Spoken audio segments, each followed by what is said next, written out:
국민의힘 공천관리위가 현역 의원 2명을 추가로 컷오프하고 민주당 출신 김영주 의원과 박민식 전 장관을 전략 공천하는 내용의 공천 심사 결과를 발표했습니다.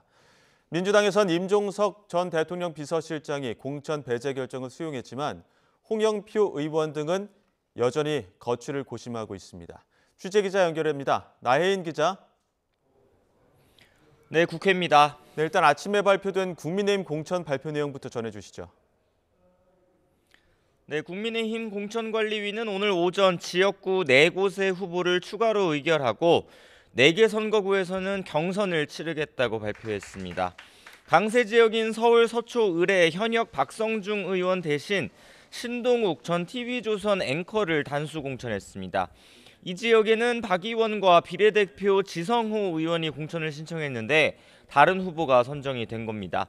정영환 공천관리위원장은 이 가운데 박성중 의원은 당의 수도권 다른 지역 출마 의사를 밝혔다고 전했습니다.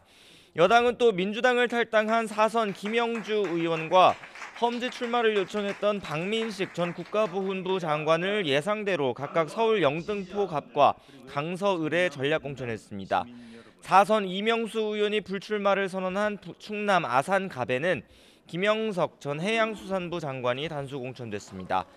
경선 지역 4곳 가운데선 한동훈 비대위원장 비서실장인 김형동 의원이 자신의 지역구인 경북 안동 예천에서 양자 경선을 치르게 됐습니다.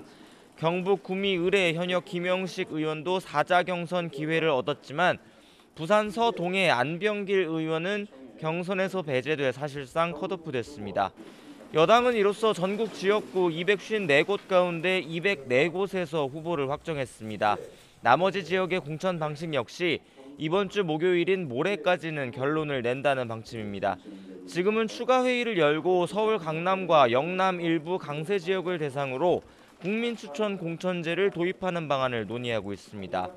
어제 충남 천안을 시작으로 격전지 표심 공략에 나선 한동훈 비대위원장은 오늘 충북 청주 일대를 누비며 지지를 호소하고 있습니다. 네, 민주당 공천 상황도 전해주시죠. 네, 민주당 공천에서 배제된 친문계 좌장 홍영표 의원은 오늘 아침 라디오 방송에 출연해 내일 거취에 관한 입장을 정확히 밝히겠다고 말했습니다. 당에서 어떤 역할을 할 수 있을지 고민하는 벼랑 끝까지 밀려왔다며 당이 변할 수 있는 정당인지 고민해 판단하겠다고 덧붙였습니다.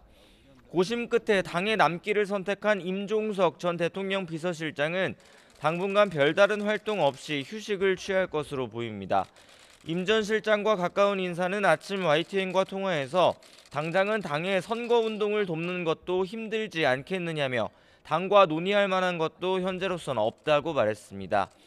김근태계로 분류되는 기동민 의원 역시 조금 전 기자회견을 열고 공천 배제는 부당하지만 당에 남겠다는 의사를 밝혔는데 내홍의 불씨는 여전해 보입니다. 특히 전남 순천, 광양, 곡성, 구례을 지역에서 현역 서동용 의원이 컷오프되고 권향엽 전 청와대 균형인사비서관이 전략 공천된 것을 두고 잡음이 일고 있습니다. 권 전 비서관은 지난 대선 당시 이재명 대표 배우자 김혜경 씨를 보좌했던 인물인데 당 지도부에서도 사천 논란이 일 수 있다는 점을 우려하는 목소리가 나온 것으로 전해졌습니다. 공천에서 배제된 서 의원은 재심을 신청했지만 당 재심의는 일단 전략지역구의 경우 재심이 논의 사안이 아니란 입장입니다.